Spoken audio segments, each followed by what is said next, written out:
Hey everyone, so this is Dr. Harbin, and I know it's a little late, but well, it's late here at least. It's not so late where you're at.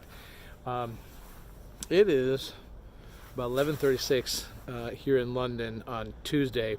It's our second day here in London, and man, it's been incredible. We got into London yesterday morning, so we've got 11 students here and two faculty. Dr. Lena Scherska-Harned and I are leading a study abroad trip here. We literally got off the plane yesterday, got everyone here to the hotel, and had to get on the underground to get to our first appointment, where we were excited because I had sent out a bunch of emails to parliamentarians hoping that we'd have some UK politicians willing to talk to us about Brexit. And I actually reached out to Rotary as well, and Rotary was able to hook me up with some people that they knew and got me in front of just an incredible gentleman here in the UK. His name was Lord David Hunt. Now, I didn't know Lord Hunt from Adam until yesterday, and I did some reading up on him. This is an incredible guy. He's been in UK government for 43 years, which in and of itself is not that big of a deal. We have a lot of politicians in the United States that have been in politics for a long time and didn't do anything.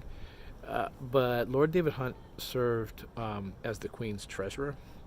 He was also a member of the cabinet for Margaret Thatcher and also a member of Parliament for John Majors. So right now he's a member of the House of Lords. And when he met us yesterday, he made us feel like we were the important people. It was pretty incredible. So not only did he give us a private Q&A session with him in the robing room of the House of Lords. This is the room that the Queen gets ready in before she opens the session of Parliament. But then he also had us sit as his guests in the House of Lords, watching the House of Lords debate or discuss some regulations that they're anticipating having to need after Brexit. And then we got into the House of Commons, into a non-public area for viewing the House of Commons in what's called an adjournment debate. Now, there's not really a whole lot going on in Parliament right now. We talked to a couple other parliamentarians today, which I'll tell you about in a second, but there isn't a whole lot going on. But this was just an incredible opportunity to talk to a very well-tenured, very well-experienced member of the House of Lords, and it's just certainly not something that we as Americans get an opportunity to do. So very thankful, very excited about that. The students were wonderful. Now the thing is the backstory, the behind the scenes. I had 11 students flying here from different parts of the United States, mostly from Pennsylvania, but one from New Jersey, a few from Toronto. But I get a text Sunday night from a student who went to Cleveland to get his flight and was told in Cleveland, no, your flight's not here. It's in Pittsburgh.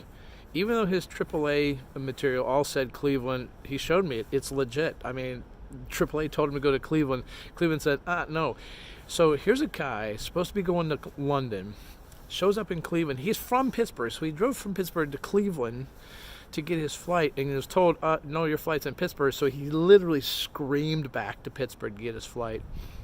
And he made his flight, but he didn't make it in time to get his luggage on the flight.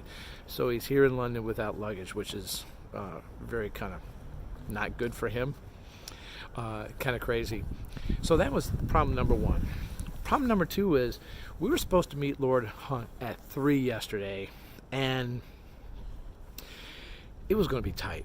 Getting people from the airport to the hotel, checked in, changed clothes, all that stuff, getting back downtown to Parliament by 3. I knew it was going to be tight. So I had emailed Lord Hunt's people and said, this is going to be tight. Well, so we get everyone together. We get in on the underground, and my bad. I was thinking the wrong thing. I took us to a different line, took us to Piccadilly line. Get there, I said, there's no stop for Westminster. We need to go over here. All right, so that's fine. We're all good. Until we're on the subway and realize we're missing 2 people. 2 people we didn't realize it. We knew it right away because people were slow. You've got to get in and out of these subway trains really quickly. So as the doors open, you move in. And if you're standing there thinking, what should we do? The doors are open. You're going to be left behind. And that's what happened. 2 of our people were left behind. And then we couldn't find them, and it was a mess. Long story short, we did get to Parliament. We did get to meet with David Hunt at 4:45 when we were supposed to meet with him at 3. So quite embarrassing. But that was yesterday. So today we had a meeting first thing in the morning with the Honorable Luke Graham, who's another member of Parliament, but on the House of Commons side. His constituency is largely Scottish. He has a Scottish seat in the House of Parliament, but he's not Scottish. And very interesting gentleman. We met in a meeting room. It was just us, another private session with a member of Parliament asking us great questions, and we were asking him great questions. It was just wonderful. And then we toured. We were going to tour Westminster Abbey, but we were running out of time. We did tour the Jewel Tower, and then we went back to Parliament to meet with the Honorable Nick Bowles. Now, Nick Bowles is another Conservative. All 3 people we talked to in the last couple of days were members of the Conservative Party. There's 9 parties in the House of Parliament here in Britain, but the major 2 are Conservatives and Labour. And all 3 were Conservatives. Theresa May, as the Prime Minister, is a Conservative. Conservatives have the government at this moment, but it's not a majority on their own. So that's another story. But Nick Bowles, our 3 o'clock appointment today, was so ticked off at the Conservatives during this whole Brexit process. He basically said, look, I finally got to the point where I could see no one was willing to compromise, and I was just kind of getting tired of the politics of politics. And so he resigned the Conservative Party, which means that he changed where he sat in Parliament and left the Conservatives and go to another place. And I saw this happen. I watched Parliament Live TV. Yeah, I know, geek alert. But in my office at Penn State, I've been studying Brexit, so I watched the live feeds as much as I can. And I remember this day, and I remember his colleagues saying, Nick, don't go. Literally in Parliament, as he's standing up saying, I can't take this anymore. I'm going to stop being a member of the Conservative Party. I'm going to sit as an independent. People say, Nick, don't go. So we met with him today too. All 3 members of Parliament, the Lord and the 2 MPs, had great perspective for our students. I've got 2 political science majors, a communication major, and the rest are business majors with us. So it extends. It's meaningful to all of them. And we even got a chance. Now, one of our students, never mind. But we even got the chance to sit and talk to some protesters that were waving EU flags, European Union flags, out in front of Parliament. They don't want this to happen. They don't want Brexit to happen. They want everything to stop. They want to do a revoke on Article 50. Article 50 is the mechanism within the treaty that allows the UK to get out. That's what Theresa May did more than 2 years ago. That started a 2-year time clock ticking, and they missed it.